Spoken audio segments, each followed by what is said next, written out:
The final things we will discuss for Chapter 18 are losing and gaining electrons in reactions, harnessing the energy flow when you're moving those electrons from one substance to another, electrolysis, and then we'll talk about corrosion and combustion reactions.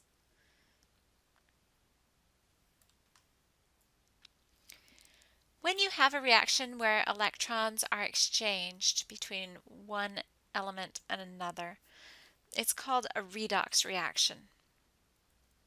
Oxidation is the loss of electron, and that's called your reducing agent, which is kind of tricky because you have something that's oxidized and it's reduced to something else, so it's oxidized, but it's also a reducing agent.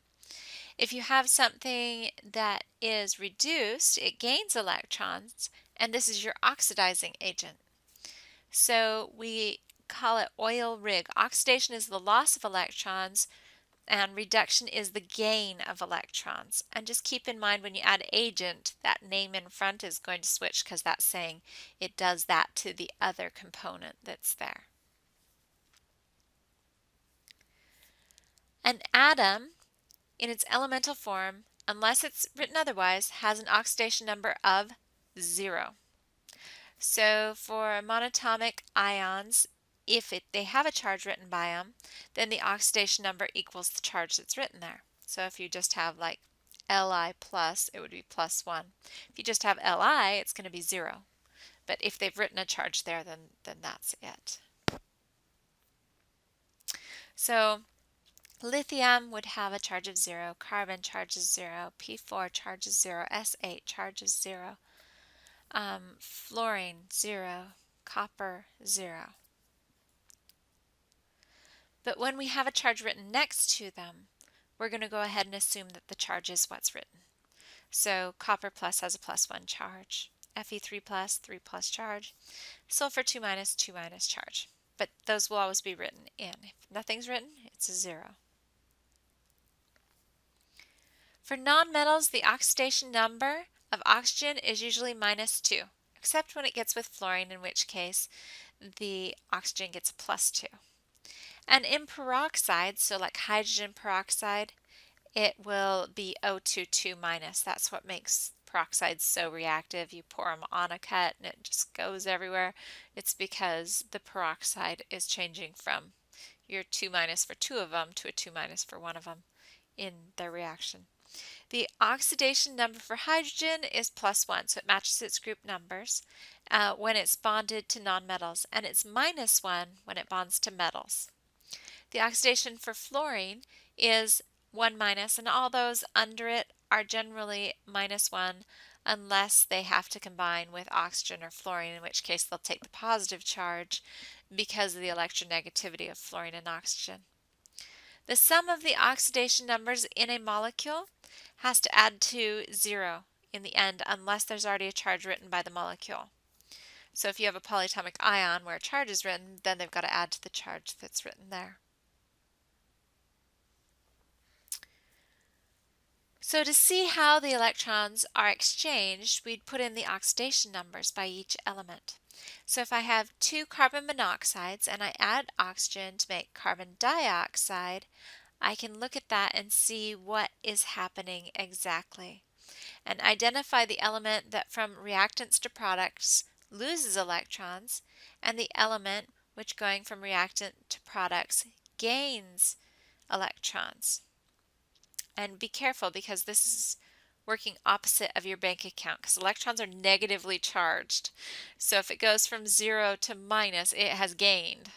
And if it goes from positive to 0, it has also gained. But if it goes from 0 to positive, it's lost. Or if it goes from negative to 0, it has lost. So just the opposite of your bank account.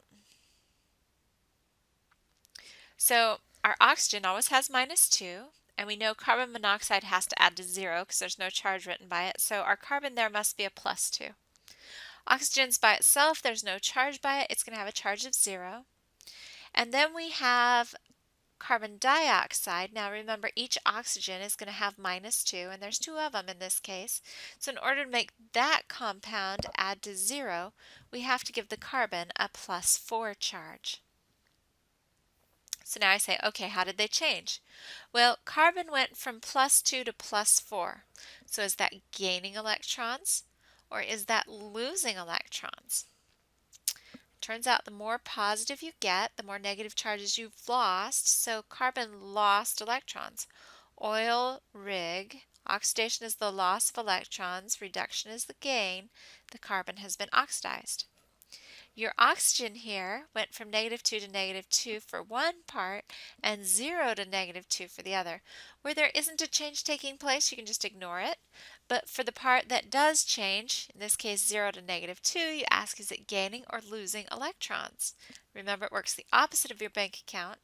So as it goes from 0 to -2, it's actually gaining 2 electrons. Oil rig, oxidation is the loss of electrons, reduction is the gain. The oxygen was reduced because it went from a 0 to a -2.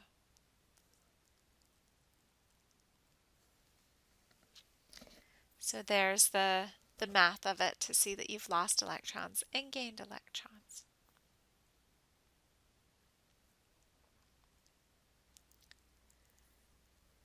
A different way of looking at it is something that gains oxygen or loses hydrogen is usually oxidized. And the loss of oxygen or the gain of hydrogen usually means something was reduced. So let's look at these reactions. What is oxidized and what is reduced? You'll notice here that our hydrogen was added to nitrogen. If we go back to our rules here, anything that gains hydrogen is going to be reduced. So we would predict that the nitrogen is reduced. If you do it using numbers, they both start as 0, and then your hydrogen will be positively charged because it's combining with a nonmetal, and your nitrogen would get a 3- charge to make that add to 0 because each hydrogen is +1. And so we have 0 to -3 for the nitrogen, so it's gaining electrons, so it's reducing, and then it's being reduced, and then the hydrogen is going from 0 to +1, so it is losing electrons, so the hydrogen is oxidized. On number 2 we have nickel. It is going from a 0 charge to a +2 charge to balance out our sulfate. And we have copper sulfate that's going from a +2 with the sulfate to a 0 charge. So if we go from a 0 to a +2, we've lost 2 electrons. Oil rig, oxidation is the loss, so the nickel is oxidized. And then the copper sulfate is going from a copper with 2+ to copper by itself, which would have 0. And so you're going from +2 to 0, so you're gaining 2 electrons, so that's going to be reduced. See if you can do the same thing here with the elements on number 3 and see what is oxidized and what is reduced. As we move these electrons from one atom to another atom, we can actually separate out the reaction and make them move through a wire. When we do that, we have created a battery because we'll have electrons flowing that can then be harnessed to light lights and turn wheels and things like that. So redox reactions are the ones that run your batteries. And the electrons have to flow through an external circuit. Otherwise, if you put all the reactions together to react, they would just react and the electrons would directly exchange. So we want to separate them, have an external circuit for them to flow through. And the two metals are connected by a metal circuit are called electrodes. And the electrode, where the oxidation occurs, is called your anode. And the part where reduction occurs is called your cathode. And on your batteries, they'll show those with a minus and a plus on your battery. There are two components in each voltaic cell called half cells. The part that has the oxidation reaction, the part that has the reduction part of the reaction. occurring. And counter ions also have to be exchanged between the two cells to kind of balance out the charge difference that happens as you move the electrons over. You have to send some positive charges over to where they just left, some negative charges over to where they just left, so that they're balanced out and you don't get charges building up. Because if you get charges building up, the battery will stop. So these ions generally exchange through a salt bridge, which allows the ions to exchange but doesn't allow contact between the two half cells directly, so they just react without going through the external circuit.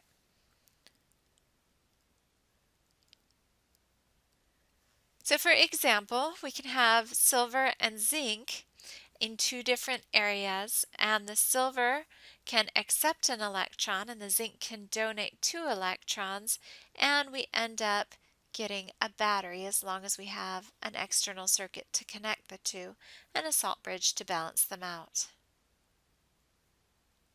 So there are different types of batteries. There are dry cell batteries. We can have a zinc cup filled with paste made of ammonium chloride and zinc chloride and manganese dioxide, and then put that in a porous graphite stick. And the electrons come from the graphite to the chemicals in the paste, and these electrons come from the zinc metal around the battery. The advantage of this particular battery is that it's the cheapest disposable battery we have. The disadvantage is that it corrodes easily, can break open and spill the contents, and the contents are really acidic, and so it will actually burn holes through things. My brothers had this happen when they were young, and it burned a hole through their blanket on their bedspread. An alkaline battery involves zinc with manganese. The advantage of this one is it lasts longer than your dry cell battery. It has a more steady flow of energy, so you don't get the car that goes slower and slower and slower as the batteries are dying. It just goes and goes and then drops off more quickly when it actually dies. The disadvantage is that it's more expensive to make. We also now have lithium batteries. Lithium batteries are great because they're lightweight. Lithium has a low molecular weight, and so you've got a very light battery, which is great for things like cell phones that you're carrying around. And they maintain a higher voltage than your zinc batteries. The disadvantage is that they're expensive, and they start working as soon as you get them. And so about 2 years in, your lithium batteries die, whether they were on the shelf or whether they were in your electronic device that you're using. And so if you buy an old lithium battery, it's going to die a lot faster than a new lithium battery. But they are rechargeable, and so are the nickel metal hydride batteries. And you use electricity to regenerate the reaction starting materials so the batteries can be used again. And that's environmentally friendly. We're not throwing them all out, but the disadvantage is that they're going to die out over time, particularly the lithium ion one does. Fuel cells are similar to batteries, except the source of fuel is provided and the battery never dies as long as the fuel source is still replenished. And that's an area of current research as we're trying to create fuel cells that run cleanly, like your hydrogen fuel cells.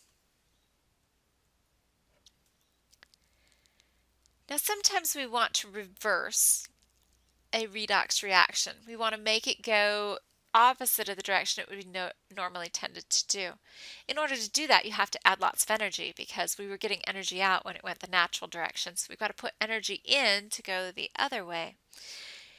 To do that, they add electricity, and they're basically running the battery backwards. And they do that in aqueous solution to your hydrogen and oxygen, and you end up being able to split water. But if you combine hydrogen and oxygen with the right energy of activation, they'll spontaneously go to form water, but we have to add electricity to make them break back apart. So when we run the reaction backwards, the electricity applied has to be greater than the electricity you would get out of the reaction if you ran in the spontaneous direction.